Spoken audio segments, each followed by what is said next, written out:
ఒక మాధురి దీక్షిత్, ఒక ఐశ్వర్య చూశాను. ఆ తర్వాత ఎన్టీఆర్ని ట్రోల్ చేస్తున్నారు చాలా మంది, రితిక్ రోషన్ ముందు అన్నారని. నువ్వేం చెప్తావు? ఎవరు మన తెలుగు వాళ్ళే చేస్తున్నారు. చాలా సిగ్గుచేటు అండి నిజంగా. అట్లా చేయకూడదు. ఎందుకంటే మన తెలుగు వాళ్ళు బాలీవుడ్ అంత రేంజ్కి వెళ్ళారంటే మనం గర్వించాలి.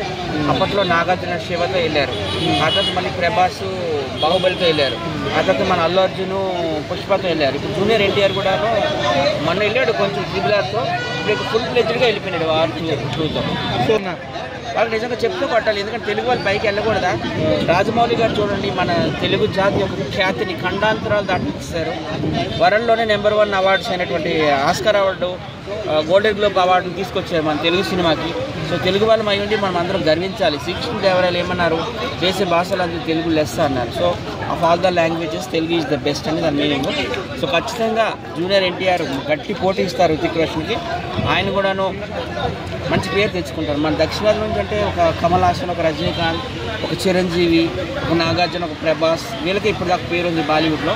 వాళ్ళ కోవలో ఒక ఈయన కూడా వెళ్ళిపోతుంది, వాళ్ళ సరసన జూనియర్ ఎన్టీఆర్ కూడా వెళ్ళిపోతుంది. ఎందుకంటే జూనియర్ ఎన్టీఆర్ అంటే రితిక్ రోషన్ అంటే ఓన్లీ డ్యాన్స్కే పరిమితం. మన జూనియర్ ఎన్టీఆర్ అట్లా కాదు కదా, ఆయన ఏదైనా యాక్టింగ్ అయినా చింపేస్తాడు, డ్యాన్స్ అయినా చింపేస్తాడు, ఏదైనా చింపేస్తాడు ఆయన. అంటే కూలీ అండ్ వాట్ ఒకే రోజు రిలీజ్ వస్తుంది. 2 సినిమాలు హిట్ కావాలనుకుంటున్నాను. ఎందుకంటే మరి కూలీలో మన నాగార్జున గారు కూడా ఉన్నారు కదా, రజనీకాంత్, నాగార్జున వీళ్ళంతా కూలీ. సో అలాగే వార్ 2లో కూడాను మన జూనియర్ ఎన్టీఆర్ ఉన్నారు. సో 2 సినిమాలు కూడా హిట్ అవ్వాలనుకుంటున్నాను. నాకైతే ఎక్కువ భారీ ఎక్స్పెక్టేషన్స్ అయితే వార్ 2 మీద ఉంది. ఎందుకంటే మన తెలుగు వాళ్ళ చేతిలో బాలీవుడ్ ఓడిపోవాలంటే నా కోరిక.